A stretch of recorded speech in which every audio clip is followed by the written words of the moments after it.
Thank you very much, Andrew Siciliano. And we welcome in our colleague Maurice Jones-Drew for the first time to Path to the Draft. I love the way he's coming in. Going to make a statement today, guys, with his mock draft. You can see all of Maurice's mock draft on NFL.com. He's got the entire first round. We'll go through some picks here. But first of all, I got two scouts here. Bucky Brooks, how did you rate Maurice Jones-Drew coming out of college? I rated him as his career panned out. I had him at the top of the third round. I thought he'd be a guy that would eventually become a starter, which he did. And he would make some plays in the kicking game, which he also did. He hurts my feelings all the time. Daniel Jeremiah? I had a high 2 on him, so I was a little bit higher than him, but I was still, it turned out low because he ended up being much better. Listen, I got a chance to call some of his games in college. I remember a punt return against Cal. There was a thing of beauty. It just broke him. And, boy, what a day that was. Maurice Jones-Drew, welcome. Glad to have you here. I appreciate it. I mean, Pizza Hut, I'm trying to slim up a little bit. It doesn't work. But, I thank you guys for having me. You guys are having all the fun with the mock drafts. I want to see if I can come in and sprinkle a little game in there a little bit. Well, come on in and join the fun. And let's take a look now at Maurice's top 10. He's not first 10 picks. And I can tell you what, everything looks fairly standard, guys. You're seeing some familiar names at the top of this thing. With Tunsil at the top, Goff, too, because we always thought a quarterback to Cleveland. Keep going on down there. Miles Jack at 5 to the old Jacksonville Jaguars, Maurice's old team. Carson Wentz at 7 to San Francisco. Vernon Hargraves, 9 to Tampa. Laquan Treadwell, hold a second, 8. Cody Whitehair. Yeah. You said you were going to make a statement now, and also everyone does a mock draft. They either have a theme or thoughts in mind. Cody Whitehair, the offensive guard from Kansas State, at number 8 to Philadelphia. That's making a statement. Well, I think it's because they want to run the ball. You want to be physical. You think about their coach coming from Kansas City, the way they ran the ball in Kansas City late in the year, the way they got into playoffs and did some things. If you want to run the ball and Ezekiel is not there, why not build your offensive line? You have 2 tackles that you paid, Peters and Lane. Get you a guard that's physical and nasty. You got a chance to watch him at the combine.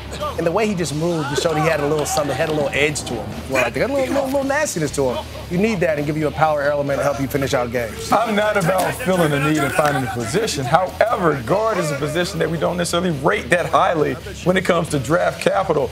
Good player, not necessarily a top 10 player in my estimation.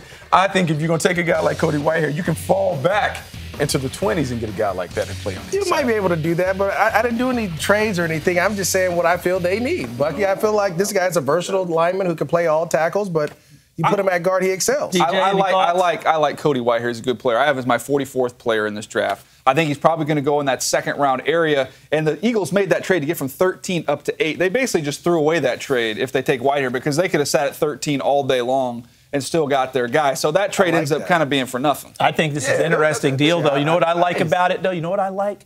I like Maurice Jones-Drew coming in and saying, listen, this is what it's about. This is what they're going to do, and they're going to go ahead and do it. I don't think any of us agree. But I definitely don't agree. I don't agree. By the way, real quick, for Doug Peterson, who's their new head coach, and Howie Roseman is general manager, the last time they were both there and they took a guard in the first round that used to play tackle was a guy named Danny Watkins. I was there for. Out of Baylor. That's a little bit of a bad taste in their mouth. I don't know they're going to do that again in round 1. You can't let your ex determine about your new girl. There you go. Can't do that. All right, we're moving forward. We're moving forward because now we're getting dating advice as well. All right, 11 through 20s, we take a look. DeForest Buckner. Mackenzie Alexander from Clemson going at 13 to the Dolphins. Shaq Lawson down at 17 to the Falcons. We know that they're looking for pass rushers. Noah Spence and the Jets going to help out Todd Bowles. But the one I've got 2 in there I want to really focus in on. Joey Bosa at 12 to the Saints. I think that New Orleans would jump up and down if Joey Bosa's sitting there at 12. I don't know that many people think he'll be there at 12. What's the thought process? Well, for me, it's about production, that defensive end. I played in Jacksonville, we had 8 sacks in a year. So you need a defensive end that's going to produce sacks and get pressure on the quarterback. Joey Bosa did a great job when he had Noah Spence on the other side. He'd take him away. He has 5 sacks. So I feel he falls down. He wasn't really explosive at the combine. Did it better at his pro day, I guess. When you watch him on tape, he reminds me of an Aaron Campbell type of guy, a hard lunch pail type of guy. Put your helmet on. He's going to go in. He's going to work for those things. I think if you put him next to Cameron Jordan, you have 2 edge rushers. He produces better than that. And I think because of his lack of sacks his last year, he falls. Look, he's, you're making some points there, some strong points, but I would be shocked if he gets out of the top 10 when it's all said and done. You can go back and look at the production he had the year before. You mentioned Noah Spence being there. But you look at the attention that he got. I mean, he was a lot of attention, double and triple teams just about each and every game. And he still affected the game. A lot of pressures, a lot of hits.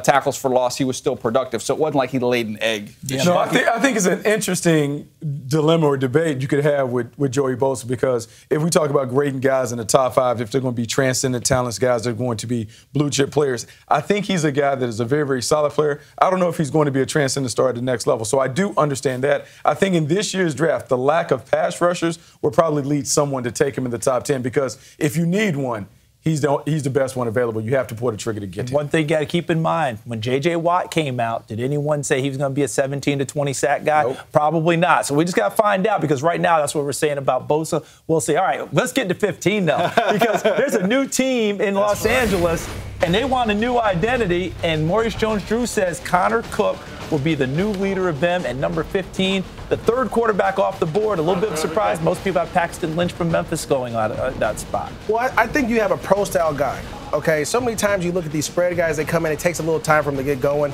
I feel he's the third best guy because he's a pro-style guy. He's a winner. He's played in the big games. You need a guy who could handle the limelight. The lights we have right here that's shining in my eye, it's L.A. It's the next biggest thing in New York. So you got to have a guy that's willing to be able to handle that pressure. I think Connor Cook, some people say he wasn't a good leader, those type of things. I thought he answered those questions well. But I firmly believe you get this guy in there, turn around, hand off to Gurley, throw short passes, be that bus driver that we talked about, Bucky. Be that bus driver. Just get my kids to school on time. That's all we need. And safely, right? That's right. No, because we talked about it. We talked about it on NFL Now. I was like, that is a lot of capital commit to what I think in essence is a bus driver. I have Connor Cook rated ahead of Paxton Lynch, so I understand seeing him go first. I don't necessarily see him as a top 15 player. But if you take a guy like that, look, he has more wins than any quarterback in Michigan State history, and we've seen Michigan State quarterbacks play in our league. I understand what he brings to the table. The experience in the pro system is good. At 15, I don't like it, but I do like him potentially as a starting quarterback for someone in the National Football League. So should Nick Foles and Case Keenum be frowning right now? Look, they're pumping up Case Keenum now. It's all of a sudden like Case Keenum's somebody that they're all excited about. I could see them going quarterback. I think in that scenario, you probably try and trade back if that's your guy. You get a little bit more value there. But I'll stay with my guy, Brandon Allen. I would much rather have Brandon Allen, where you can probably get him in the 3rd round, than I would want to spend pick number 15 on Connor Cook. Well, that's interesting. Pro-style system, and Brett Bielema, the last quarterback he put out in the league, Russell Wilson. Now, what I find interesting, though, what Maurice talked about, Los Angeles, bright lights, can you handle it? What if Los Angeles wanted to get back a little ways and maybe get a guy that's been in the spotlight a little bit, although maybe he's a little bit of a development, a Cardale Jones at Ohio State or someone like that? I love this. Maurice, thank you for coming in and doing this with us, because what I like about it is something you said to me before we even got started. He's just ramping up, folks, all right? Maurice Jones-Drew, this is the first one, okay? This isn't the final edition. He didn't pull out the driver yet. Okay, the driver's he's still just in the getting bag. started on the whole thing. So, Andrew, we can't wait for MJD's next mock draft.